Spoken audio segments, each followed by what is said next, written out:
Subscribe now and press the bell icon. Never miss an update. सुप्रभात बच्चों, पिछली कक्षा में हमने प्रत्यय के बारे में जानकारी प्राप्त की और प्रत्यय के अंतर्गत हमने कृदंत प्रत्यय को पढ़ा था। अब हम पढ़ते हैं तद्धित प्रत्यय को। तद्धित प्रत्यय कहते हैं संज्ञा शब्दों के साथ प्रयुक्त होने वाले जो प्रत्यय होते हैं। इससे पहले हमने कहा था कि क्रिया के साथ जिन प्रत्ययों का प्रयोग होता है उन्हें कृदंत कहते हैं, और संज्ञा शब्दों के साथ जो प्रत्यय प्रयुक्त होते हैं वो तद्धित प्रत्यय कहलाते हैं। तद्धित प्रत्यय हैं तो बहुत सारे, लेकिन चूंकि हमारे सिलेबस में 5 निर्धारित है, इसीलिए हमने यहाँ लिखा है कि हमें 5 पढ़ना है। तद्धित प्रत्यय के अंतर्गत हमें 5 प्रत्यय को पढ़ना है, जो है मतु, ऋणी, ठक, त्व और तल। इन 5 प्रत्ययों को हमें पढ़ना है जो हमारे सिलेबस में है। सबसे पहले देखते हैं मतु। आपने शब्द सुना होगा धनवान, लक्ष्मीवान, गुणवान वगैरह वगैरह जो शब्द सुना है वो मतु प्रत्यय का, अर्थात संज्ञा शब्द से विशेषण बनाने के लिए, संज्ञा शब्द से विशेषण बनाने के लिए मतु प्रत्यय का, ठक प्रत्यय का, त्व प्रत्यय का और तल प्रत्यय का प्रयोग होता है। संज्ञा शब्द जैसे धन, गुण, ज्ञान वगैरह वगैरह जो है उसमें उसका विशेषण गुणवान, लक्ष्मीवान ये विशेषण बनाने के लिए प्रयोग होता है, और ऋणी विशेषण शब्द से संज्ञा बनाने के लिए प्रयोग होता है। ये 5 प्रत्यय। सबसे पहले मतु। मतु प्रत्यय का जब हम प्रयोग करते हैं तो शब्द के अंत में मान या वान दिखाई देता है। मतु प्रत्यय जहां भी प्रयोग होगा उसके अंत में मान या वान दिखाई देता है। और कहां मान और कहां वान? कहता है यदि शब्द का अंत अ या आ से हो रहा है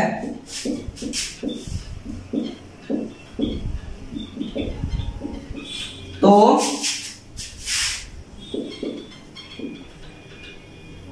मतु प्रत्ययांत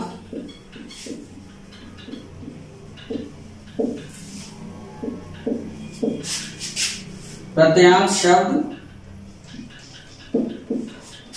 वान युक्त होगा। वान युक्त होगा। और यदि शब्द के अंत में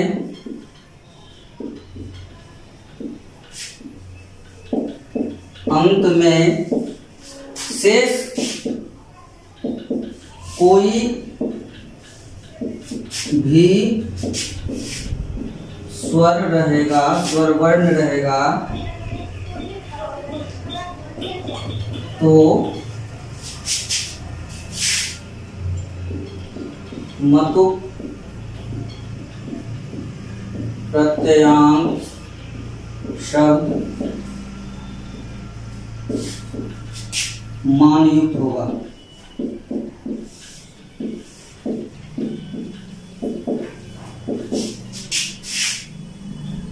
अपवाद स्वरूप लक्ष्मी शब्द, लक्ष्मी इस शब्द के साथ यदि मतु प्रत्यय प्रयोग होता है तो यह लक्ष्मीवान बनता है। मित्रों देखिए, कहता है कि यदि शब्द का अर्थात जिस शब्द के साथ हम मतु प्रत्यय का प्रयोग कर रहे हैं वह शब्द यदि अ से अंत हो रहा है या आ से अंत हो रहा है, अ या आ से अंत हो रहा है, तो उसके साथ जब हम मतु प्रत्यय का प्रयोग करते हैं तो उसमें या आ से अंत होने वाले शब्द के अंत में यदि हम मतु प्रत्यय का प्रयोग करते हैं तो वह बान हो जाएगा। जैसे धन जोड़ मतु धनवान, गुण जोड़ मतु गुणवान, आयु जोड़ मतु आयुमान। अंतर आपने देख लिया होगा कि आयु में क्या है, उ है, और धन में क्या है, अ है। दया, दया में क्या है, आ है।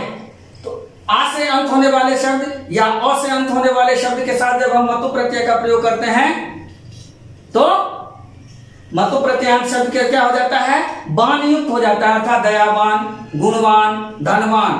और शेष जितने 13 स्वर में से 2 स्वर प्रयुक्त हुए और शेष 11 शब्द जो है, स्वर जो है, वह जब शब्द के अंत में होता है तो उसमें जब हम मतु प्रत्यय का प्रयोग करते हैं तो वह हो जाता है मान युक्त। सिवाय सिर्फ अपवाद में एक शब्द है लक्ष्मी। सिर्फ लक्ष्मी शब्द ऐसा है जब उसमें हम मतु प्रत्यय प्रयोग करते हैं तो इकारांत, दीर्घ इकारांत होने के बाद भी वह बान युक्त होता है और आ के समान हो जाता है। शेष जितने भी स्वर हैं उससे जब हम अंत में है और आ को छोड़ करके शेष स्वर के अंत में लगने वाले मतु प्रत्यय के स्वरूप में क्या परिवर्तन आता है, तो मान बन जाता है। यह ध्यान रखना है कि मतु प्रत्ययांत मतु या मतु प्रत्ययांत मान, मतु प्रत्यय वान युक्त। और आज यदि शब्द के अंत में है और हम मतु प्रत्यय का प्रयोग कर रहे हैं तो वह बान बनेगा, और शेष जितने भी स्वर हैं वह यदि हम मतु प्रत्यय के साथ प्रयोग करते हैं तो वह मान बनेगा, सिर्फ और सिर्फ लक्ष्मी शब्द को छोड़कर। इस तरह से हमने मतु प्रत्यय को देखा है। उसी तरह ठक प्रत्यय कहता है संज्ञा से विशेषण बनाने के लिए। मित्रों, तो ठक प्रत्यय, मतु प्रत्यय को हमने देखा। अब ठक प्रत्यय देखिए। ठक प्रत्यय कहता है, ठक प्रत्यय का प्रयोग जो होता है वो तत्संबंधी, उससे संबंधित इस चीज को दर्शाने के लिए या भाववाचक संज्ञा बनाने के लिए प्रयोग होता है। जैसे इतिहास से संबंधित ऐतिहासिक, परीक्षा से संबंधित पारीक्षिक, पक्ष से संबंधित पाक्षिक, दिन से संबंधित दैनिक वगैरह वगैरह जो बनता है शब्द वह भाव में है। दैनिक, दैनिक क्या है, भाववाचक संज्ञा है। इतिहास क्या है, इतिहास से संबंधित ऐतिहासिक, ऐतिहासिक क्या हुआ, भाववाचक संज्ञा है। तो यह भाववाचक संज्ञा बनाने के लिए तथा ठक प्रत्यय का प्रयोग भाववाचक संज्ञा बनाने के लिए या तत्संबंधी, उससे संबंधित, यह ध्यान रखना है, जिस चीज के साथ हम जोड़ रहे हैं उससे संबंधित बात को दर्शाने के लिए ठक प्रत्यय का प्रयोग होता है। ठक प्रत्यय जब प्रयोग होता है तो देख लीजिए, धर्म जोड़ ठक, तो जिस शब्द से शुरुआत है उसके अंत में क्या है यह ध्यातव्य है। यदि शब्द के शुरुआत में जो आरंभिक स्वर वर्ण है, जैसे यहाँ पर ध पहला वर्ण है, पहला वर्ण का अंतिम स्वर क्या है, अ है। तो अ जब है तो इसका क्या हो जाएगा, आ में परिवर्तन अर्थात वृद्धि हो जाती है। और ई, शब्द की शुरुआत का अंतिम स्वर क्या है, आरंभिक स्वर क्या है, ई है। ई का ऐ में परिवर्तन होगा। और यही यदि उ रहेगा, जैसे उदार, उदार से औ में, यानी अ से यदि पहला स्वर अ रहेगा तो आ बनेगा, पहला स्वर ई रहेगा ऐ बनेगा, और यदि पहला स्वर उ रहेगा तो ओ बनेगा। ये नियम कहता है, वृद्धि हो जाती है। तो धर्म से ठक बना धार्मिक, इतिहास में ठक लगा बना शब्द ऐतिहासिक, मास में ठक लगा मासिक, पक्ष में लगा पाक्षिक, दिन में लगा दैनिक, वर्ष में लगा वार्षिक। यानी जितने भी शब्द बन रहे हैं, भाववाचक शब्द बन रहे हैं, भाववाचक संज्ञा बनाने के लिए ठक प्रत्यय का प्रयोग होता है। अगला शब्द हमारा होता है नीनी। नीनी प्रत्यय का भी प्रयोग हम मतु प्रत्यय के समान अर्थ में, अर्थात मतु प्रत्यय का प्रयोग जैसे बाला वाली अर्थ में होता है, धन वाला, गुण वाला वगैरह वगैरह होता है, बाला वाली अर्थ में होता है, उसी तरह ऋणी प्रत्यय का भी प्रयोग होता है। नीनी प्रत्यय में ऋणी के ऋ का अर्थात ऋ का और नी के ई का लोप हो जाता है। तो इसमें से ऋ चला गया तो ई बचा, और नी में से ऋ चला गया तो ई बचा, अर्थात इन बचा।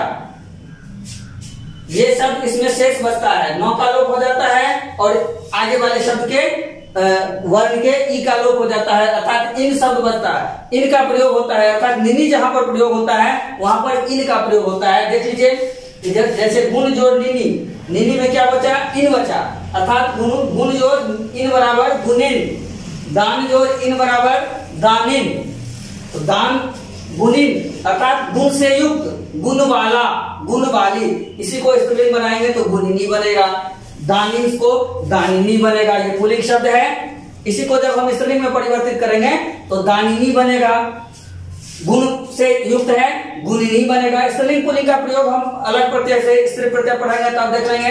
तो ये गुणिन और दानिन अर्थात बाला बाली अर्थ को, जैसे मतो प्रत्यय का प्रयोग हम कर लें वो होगा, या फिर निनी प्रत्यय का प्रयोग कर लें। तो योग परीक्षा में शब्द आपके सामने में रहेगा, उसमें से कौन सा प्रत्यय प्रयोग किया हुआ है यह आपको देखना है, और उसके आधार पर उसको आपको ऑप्शन में जो दिया हुआ है उसको चुन करके लिखना है। निनी प्रत्यय में इन शेष बचता है, निनी आपको नहीं भी दिखाई दे तो इन समझिएगा, क्योंकि ये देखिएगा कि ये रो नहीं है इसमें बचा हुआ, तो ये है नहीं, वो ऐसा नहीं, इन प्रत्यय बचेगा। और यदि जोड़ने के लिए दे दे, जैसे गुण जोड़ निनी जोड़ने के लिए दे दे तो गुण निनी से नहीं बना दीजिएगा, गुण इन जोड़ना है। यदि जोड़ने के लिए निनी दे तो इन जोड़ना है, और यदि छांटने के लिए दे तो हमको इन देखना है और निनी देखना है, निनी पटकना है, लाना है। इस तरह से ये निनी प्रत्यय समाप्त हुआ। और त्व और तल, इसी शब्द में त्व और तल अर्थात गुण से गुणता, जहां पर त्व प्रत्यय का प्रयोग होगा वहां त्वम लग जाएगा, गुरु से गुरुता, जहां पर तल प्रत्यय का प्रयोग होगा उस शब्द के अंत में ता जुड़ जाएगा, तल प्रत्यय शब्द के अंत में ता जुड़ जाएगा।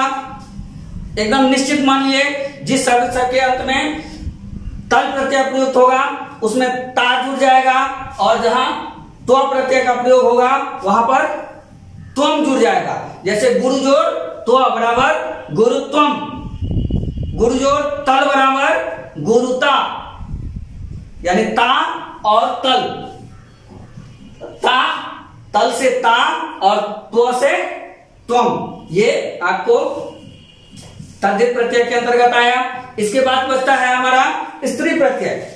अब हम आगे स्त्री प्रत्यय को देख लेते हैं। कृदंत को समझा, तद्धित को समझा, अब तीसरा प्रत्यय हमारा है स्त्री प्रत्यय। स्त्री प्रत्यय कहता है कि पुल्लिंग शब्द को बदलने के लिए अर्थात स्त्रीलिंग में परिवर्तन करने के लिए, स्त्रीलिंग रूप को धारण कराने के लिए जिस प्रत्यय का प्रयोग होता है उसे स्त्री प्रत्यय कहते हैं। पुल्लिंग से स्त्रीलिंग में बनाने के लिए, पुल्लिंग शब्द को स्त्रीलिंग में परिवर्तन करने के लिए स्त्री प्रत्यय का प्रयोग होता है। स्त्री प्रत्यय है तो 8, लेकिन चूंकि हमारे काम के लिए हमें सिर्फ 2 ही देना है, इसलिए हमने लिखा है 2 भेद होते हैं, टाप और नीप।